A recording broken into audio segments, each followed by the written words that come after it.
मित्रांनो, मालिकेमध्ये काही सुंदर ट्विस्ट बघायला मिळणार आहे. तुम्ही विचारही केला नसेल इतका भयंकर आणि घाणेरडा खेळ मल्लिका या नागपंचमीला खेळणार आहे. विन दोघातली ही तुटेना मध्ये आजवरचा सर्वात मोठं कारस्थान आपल्याला मल्लिकाद्वारे पाहायला मिळणार आहे. पण थांबा, आपली स्वानंदी सुद्धा काही कच्च्या गुरुची चेली नाहीये. तिने मल्लिकाचा हाडाव असा काही उधळून लावलाय की मल्लिकाच्या पायाखालची जमीनच सरकणार आहे. आजच्या व्हिडिओमध्ये आपण तोच थरार पाहणार आहोत. नक्की काय घडणार आहे, कसं घडणार आहे हे जाणून घेण्यासाठी व्हिडिओ शेवटपर्यंत पहा. जरा सुद्धा स्किप करू नका. छोटासा असल्यामुळे शेवटपर्यंत पहा. चला तर व्हिडिओला सुरुवात करूया. तर आपण पाहतो आधिराच्या घरातून ही सगळी मंडळी परत आलेली असते. म्हणजे आजी, मल्लिका, अंशुमन, परत सुष्मिता. आणि हे सगळे जेव्हा समोर पाहतात ते पाहून सगळ्यांनाच खूप मोठा धक्का बसलेला असतो. ते पाहतात तर काय, चक्क स्वानंदी समोरच्या मिठीत असते. स्वानंदी म्हणत असते, थँक्यू राजवाडे, मेकिंग माय डे स्पेशल. हे सगळं बघितल्यावर मल्लिका जोरातच ओरडते, स्वानंदी अगं काय गं, कसली पार्टी होती का? नाही म्हणजे इतर वेळेस तू फक्त साडी सोडून दुसरं काहीच घालत नाहीस ना, आणि आज चक्क वन पीस, खूप छान दिसतेस. पण नक्की चाललंय तरी काय दोघा नवरा बायकोंमध्ये? तेवढ्यातच आजी बोलते, मल्लिका अगं तुला माहीत नाही आहे का, इथे काय पार्टी वगैरे नव्हती. या दोघांची गोड अशी डिनर डेट होती. हे ऐकल्यावर मल्लिकाला तर खूपच मोठा धक्का बसतो. तिच्या कानांना हे सगळं पटायलाच तयार नसतं. पण समर आणि स्वानंदी मात्र लाजून लांब होतात एकमेकांपासून. मल्लिका जोरातच ओरडते, काय नक्की हे काय होतं?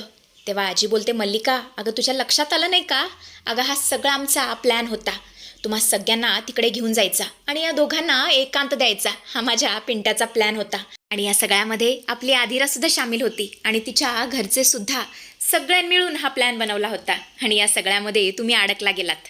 तेव्हा मल्लिका मनातल्या मनात बोलते, हे स्वानंदी समोर हे जरा जास्तच हुशार निघाले. नाही म्हणजे इतर वेळेस मी सगळ्यांचा वापर करते माझा प्लॅन साध्य करण्यासाठी, पण इथे तर माझाच कुणीतरी वापर केलाय. नाही, हे मी खपून घेणार नाही. तेवढ्यातच आजी बोलते, मल्लिका अगं काय झालं, तोंड का वाकडं करतेस? चला चला सगळ्यांनी आपल्या रूममध्ये चला. माझ्या पिंट्याला आणि त्याच्या स्वानंदीला डिस्टर्ब करू नका.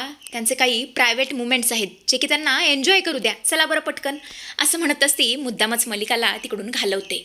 मल्लिका, अंशुमन रूममध्ये आलेले असतात. मल्लिकाच्या तळपायची आग मस्तकाला गेलेली असते. ती म्हणते, अंशुमन हे दोघे जरा आतीच फॉरवर्ड निघाले. हा पिंट्या जरा आतीच करू लागलाय. समरकडून मला ही अपेक्षा नव्हती. बायकोसाठी जेवण काय करतोय, पार्टी काय ऑर्गनाईज करतोय, तिला वन पीस काय देतोय. नाही नाही, हे जर असं चालत राहिलं ना तर या घराण्याला वारस मिळाल्याशिवाय राहणार नाही. आणि जर त्या स्वानंदीने या घराला, या राजवाड्यांना पहिला वारस दिला तर आपली काहीच किंमत राहणार नाही. एकतर आधीच आपल्याला काही किंमत नाही, आणि त्यात जर या स्वानंदीने इतका मोठा पराक्रम केला तर ही म्हातारी आपल्याला उरलेली सुरलेली किंमतसुद्धा देणार नाही. नाही नाही, हे सगळं होता कामा नाही. समर आणि स्वानंदीने एकत्र येता कामा नाही. तेव्हा अंशू बोलतो, मम्मा पण असं तू काय करणार आहेस? तेव्हा मल्लिका बोलते, अंशुमन उद्या नागपंचमी आहे. नागिन बनून नाही या स्वानंदीचं काम तमाम केलं ना तर नाव मल्लिका लावणार नाही. आणि अशा प्रकारे या मल्लिकाने इतका घाणेरडा प्लॅन बनवलेला असतो की काही सांगायलाच नको. दुसऱ्या दिवशी आपण पाहतो तर काय, उद्या नागपंचमी असते आणि नागपंचमीच्या पूजेची घरामध्ये जोरदार तयारी सुरू असते. स्वानंदी अतिशय श्रद्धेने पूजेचं ताट आणि फुलांची करंडी सजवत असते. मल्लिका याच संधीचा फायदा घेते. ती एक अतिशय विषारी आणि जिवंत साप त्या फुलांच्या करंडीत लपवून ठेवते. तिचा प्लॅन असतो की जेव्हा स्वानंदी पूजेसाठी करंडीत हात टाकेल तेव्हा तो साप तिला दंश करेल. मल्लिका स्वतःशीच हसत म्हणत असते, स्वानंदी आजची नागपंचमीची तुझी शेवटची पंचमी असेल. या फुलांच्या करंडीत मी असा प्रसाद ठेवलाय ना की तो थेट तुला वरच पोहोचवेल. आज घरामध्ये नागपंचमीची नाही तर तुझ्या नासाची पूजा होईल. हा खेळ मी असा रचलाय ना की कोणालाही माझ्यावरती संशय येणारच नाही आणि माझा काटा कायमचा दूर होईल. स्वानंदी सगळेच घरचे पूजेसाठी जमतात. मल्लिका अतिशय गोड बोलून स्वानंदीला तीच फुलाची करंडी घेऊन पूजेला बसायला सांगते. पण इथेच मोठा ट्विस्ट येतो. स्वानंदी करंडी उचलते पण तिला करंडीचं वजन थोडं जास्त वाटतं आणि आतून एक बारीकशी सळसळ ऐकू येते. शिवाय मल्लिकाच्या चेहऱ्यावरील अतिउत्साह आणि घाम पाहून स्वानंदीच्या डोक्यात धोक्याची घंटा वाजते.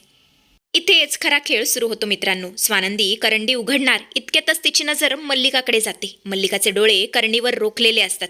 स्वानंदीला खात्री पटते की यात नक्कीच काहीतरी काळबेर आहे. त्यामुळे स्वानंदी जरा चांगलाच डाव साधते. ती बोलते, मल्लिका काकू अहो आज घरामध्ये एवढी मोठी पूजा आहे, पण मला असं वाटतंय आजच्या पहिल्या पूजेचा मान तुमचा असायला हवा. ही घ्या फुलांची करंडी आणि करा सुरुवात. कसं आहे इतर वेळी तुम्ही ओरडत असता ना, या घरातली मोठी सून असून सुद्धा या घरामध्ये मला कसलाच काहीच मान नाहीये. हे घ्या, मी तुम्हाला आजचा पहिला मान देते. पूजा ना तुम्ही करा, तुमच्यापासून सुरुवात करा. पुन्हा असं म्हणायला नको की आम्ही सुनांनी आमच्या सासूला मानच दिला नाही म्हणून. आणि आता मात्र या मल्लिकाला पुरताच घाम फुटतो.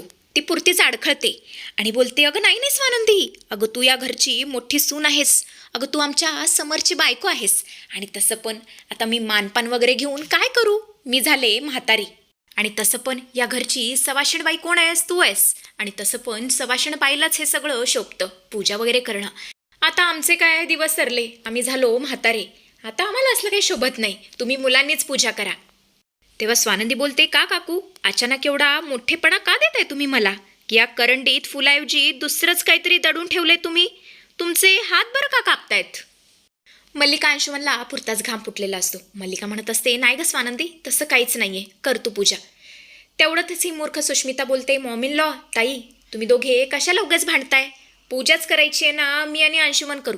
तसंही मला पूजा वगैरे करायला खूप आवडतं. या घरामध्ये आल्यापासून हा माझा सगळ्यात मोठा सण आहे ना, तर मला असं वाटतं तुम्ही दोघांच्या जागी आम्ही दोघे बसतो. आणि तसं पण खूप दिवस झाले यूट्यूबवरती मी काहीच कंटेंट नाही टाकलेला, एक सुद्धा व्लॉग नाही बनवलेला. माझे प्रेक्षक म्हणत असतील, ही सुष्मिता कुठे गेली. नाही नाही, आता मला काहीतरी द्यावंच लागेल, प्रेक्षकांना माझ्या खुश करावंच लागेल. इकडे आणता येत ती करंडी, मी करते पूजा. हे सगळं पाहून ही घाबरते. मल्लिका बोलते, अगं हे काय करतेस तू, तू बसू नकोस, स्वानंदीला करू दे, तिचा मान मोठा आहे, तिला करू दे गपचूप पूजा.